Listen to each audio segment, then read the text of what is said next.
What's up, guys? This is CRLOS Carlos, and today we're going to react to Venom vs. Bane, Marvel vs. DC Comics Death Battle. I'm a huge Venom fan. I like Venom, so I'm a huge Venom fan. I was saying when I was a kid, my favorite Marvel villain was Venom. Always will be, and he still is my favorite Marvel villain for me.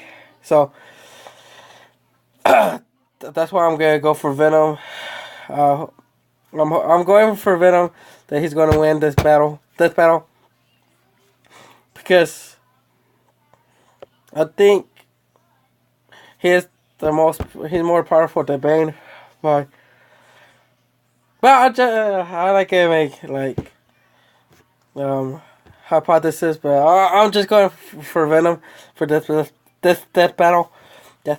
So, but I don't know a lot of it. I know who he is and where he come from, Venom, but I didn't know who was the first one to use Venom, because I thought it was Spider-Man. But let's see what stuff they say that I don't even know about Venom. So I'll put the original video in the description down below, and let's get into the video.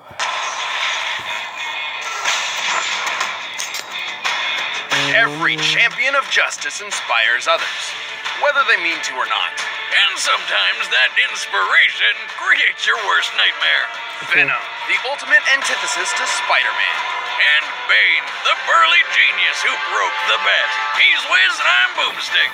And it's our job to analyze their weapons, armor, and skills to find out who would win a death battle. Oh, yeah. The word symbiosis refers to two organisms living in beneficial harmony, such as when two beings bond over an obsessive, psychotic desire to kill Spider-Man. Eddie Brock was an up-and-coming journalist on the brink of national success when life decided to just shit all over him. One day, Eddie published an article incriminating a man he thought was a serial killer. However, that very same day, Spider-Man caught the real killer, publicly shaming Eddie. As a result, Eddie's company fired him, his father disowned him, and his wife left him. Also, he had cancer. Damn, talk about a bad day. Understandably pretty upset about it, Eddie blamed Spider-Man for ruining his life. This led to his fateful meeting with a weird black gooey alien. Remember Gag from the 90s? It's just like that, except alive and evil. This was a symbiote from the planet Clintar, an alien species with one goal: to grow stronger by fusing with a living host. I know that sounds intimidating and almost parasitic, but the Clintar people are naturally a peaceful race. However, they often inherit their host's traits and personality.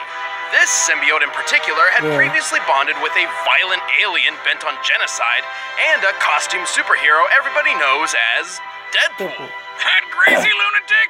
Oh, there's no way this symbiote is sane after that. It wasn't. Afterward, it bonded with Spider-Man, who experienced this rage and lunacy firsthand. Horrified by this, Spider-Man eventually discarded the symbiote.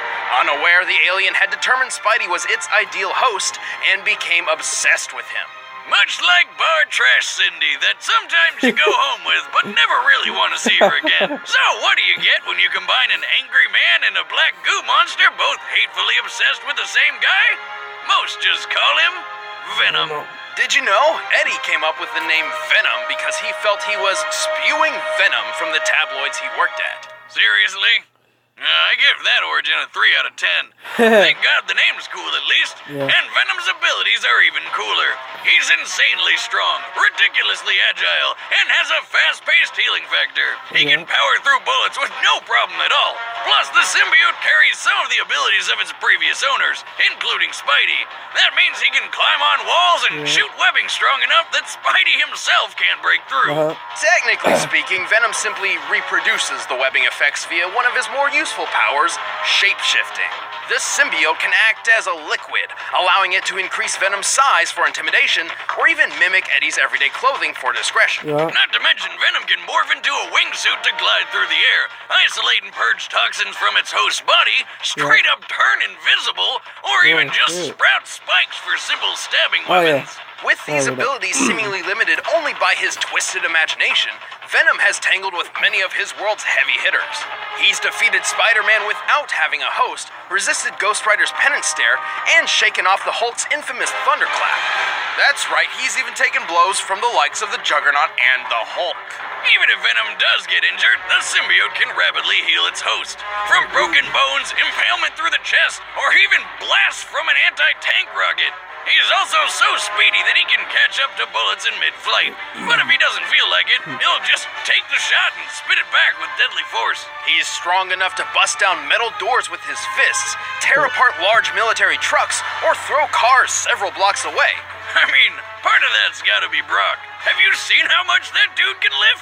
Most impressively, Venom once held up a giant carnival ride similar to a Ferris wheel, even after getting struck by one of his worst weaknesses, a sound gun.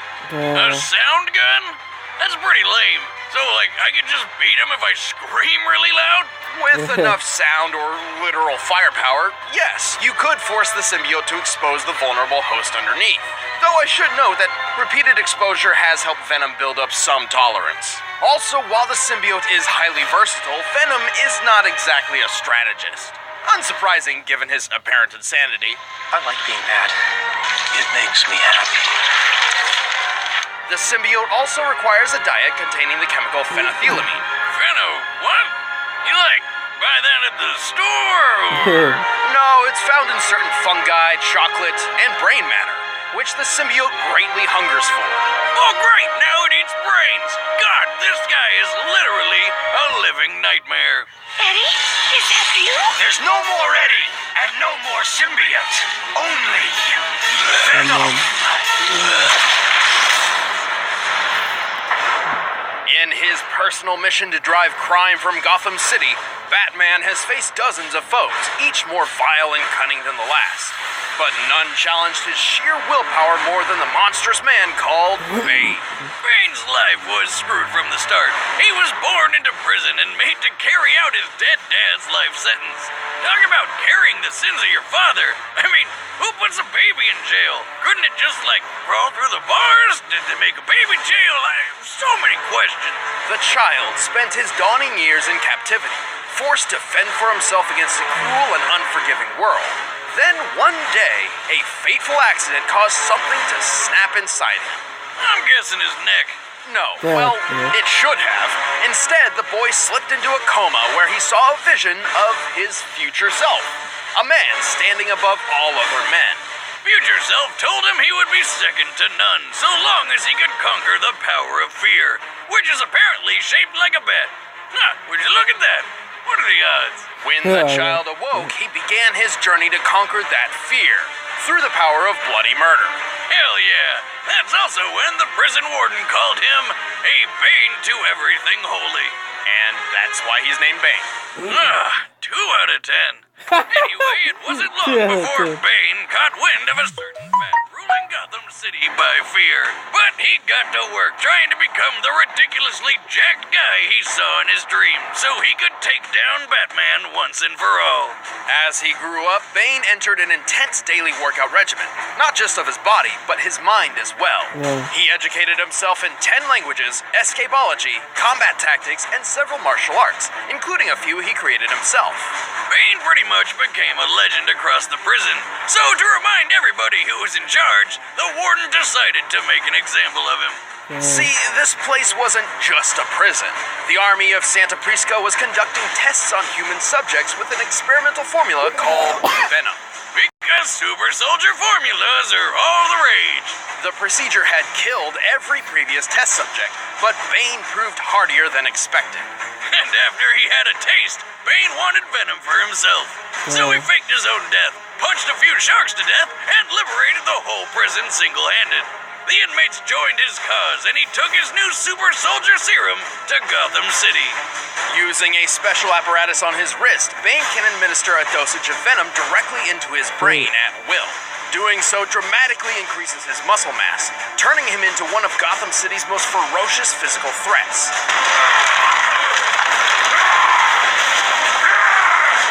He's destroyed the Batmobile with his bare hands, jumped off skyscrapers without injury, and lifted loaded armored trucks which weigh tens of thousands of pounds. And then there's the feat he's most famous for, breaking the back of Batman. But Bane didn't just break bone. He literally put poor Batman into a coma. Well, years later, Batman did get his revenge.